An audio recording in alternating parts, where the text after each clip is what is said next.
Bonjour à tous, j'espère que vous allez bien. Aujourd'hui, je vais vous aider à comprendre la colère de votre enfant. Je m'appelle Mélanie Rouen, je suis l'auteure du blog harmoniefamiliale.fr que je vous invite à aller visiter, sur lequel vous pourrez trouver mon guide gratuit qui vous mènera en 5 étapes à l'harmonie avec vos enfants. Je l'ai confectionné spécialement pour vous.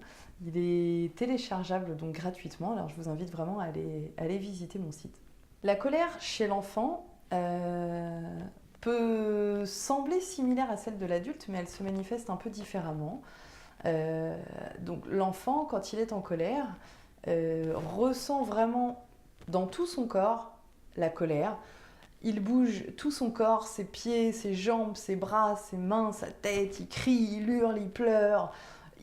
Parfois, il est plein de remous, de secousses à l'intérieur de son corps. Vraiment, quand l'enfant est en colère, on a l'impression que c'est énorme, quoi, que c'est un tsunami qui passe par-dessus lui. Et pour cause, c'est un peu ce qui se passe en fait à l'intérieur de lui. Et nous, adultes, comme souvent, naturellement, parce que nous sommes des adultes, nous attendons un peu inconsciemment des enfants qui soient comme nous, comme des adultes, qui réagissent face à leur colère comme des adultes normales, quoi. Sauf que les enfants ne savent pas faire ça, et du coup on a beaucoup de mal à comprendre quand on est adulte qu'un enfant puisse être en colère et s'agiter autant. On a tendance du coup, quand on est adulte, à dire à l'enfant qu'on voit exprimer une colère de cette façon-là, mais tu arrêtes de t'énerver, allez, maintenant ça suffit. Maintenant tu te calmes, hein. Allez, arrête de t'énerver, je t'ai dit. Et en fait, on ne se rend pas compte que l'enfant n'est pas capable d'entendre à ce moment-là et de recevoir ces informations-là dans son cerveau. Les neurosciences ont permis de mettre en évidence qu'il y avait notamment deux parties dans notre cerveau. Une partie qui gère la réflexion, on va dire, le côté réfléchi, la prise de décision, et une partie différente qui régit tout ce qui est émotionnel. Donc ce sont bien deux parties distinctes, celle qui réfléchit et celle qui s'occupe des émotions. Et chez l'enfant, la partie qui s'occupe de la réflexion, en fait, n'est mature que vers l'âge de 25 ans, ce qui est quand même très tard. Alors, ce qui signifie quoi? Ce qui signifie qu'un enfant, en fait, avant 25 ans, alors en bas âge encore plus, n'a pas l'accès à toute la zone de son cerveau qui lui permet de prendre des décisions, de réfléchir et de réagir de façon réfléchie.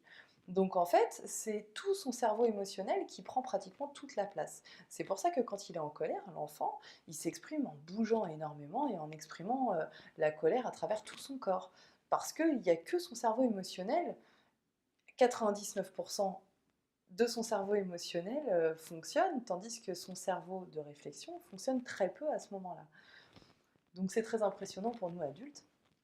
Sauf qu'en ayant cette notion de neurosciences à l'esprit, on peut comprendre pourquoi l'enfant réagit de cette façon-là.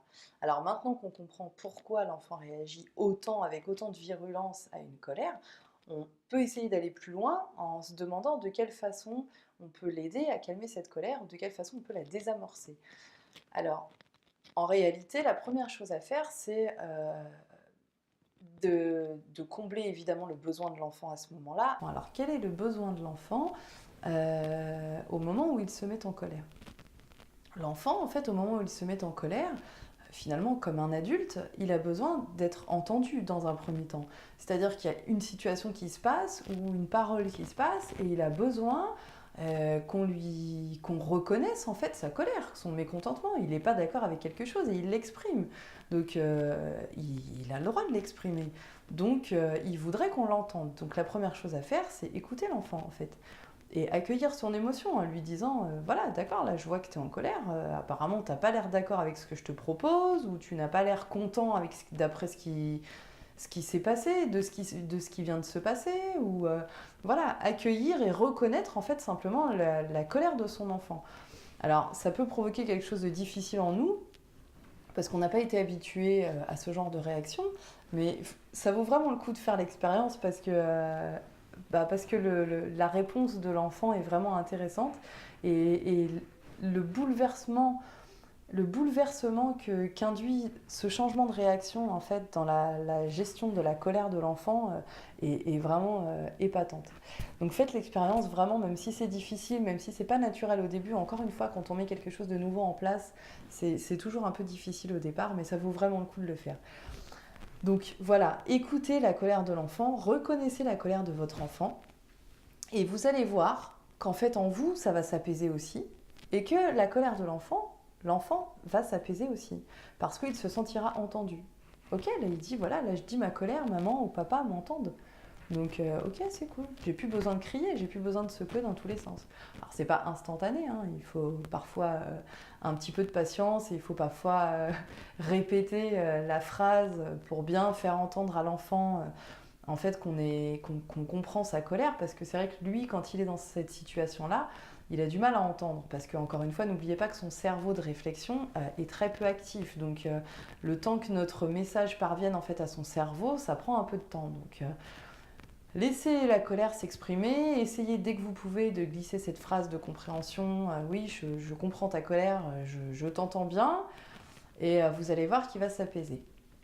Et uniquement au moment donc où il sera apaisé, où la colère sera apaisée, là vous pourrez aller vers votre enfant, déjà lui proposer un câlin. Alors c'est pareil, c'est un peu contre nature faire un câlin à quelqu'un qui est en colère.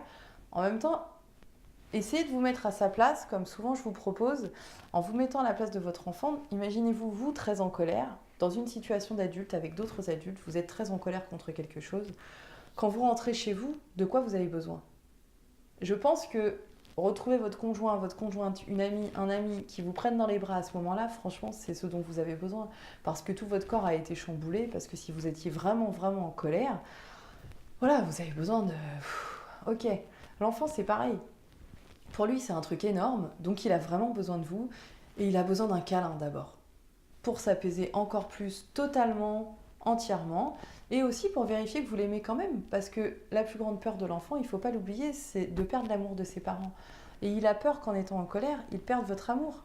Donc montrez-lui que vous êtes toujours là et que, ok, il a le droit d'être en colère, il n'y a pas de problème, et que vous l'aimez quand même. Et donc, à ce moment-là, vous êtes vraiment connecté à votre enfant, c'est-à-dire que vous êtes dans les bras l'un de l'autre, lui a sa colère apaisée, vous vous sentez mieux, et simplement à ce moment-là, à ce moment où vraiment vous êtes connecté, vous pouvez lui parler. Et là, son petit pourcentage de cerveau qui commence à être en cours de maturation en fonction de son âge, qui gère la réflexion, qui gère la prise de décision, tout ça, va être disponible pour entendre le message que vous avez à lui faire passer. Peut-être que vous n'êtes pas d'accord avec sa réaction, peut-être que vous n'êtes pas d'accord avec quelque chose qu'il a fait aussi quand il était en colère, s'il a jeté un objet, s'il a tiré quelque chose, s'il a tapé, s'il a... Voilà. C'est à ce moment-là, en fait, qu'il faut lui dire.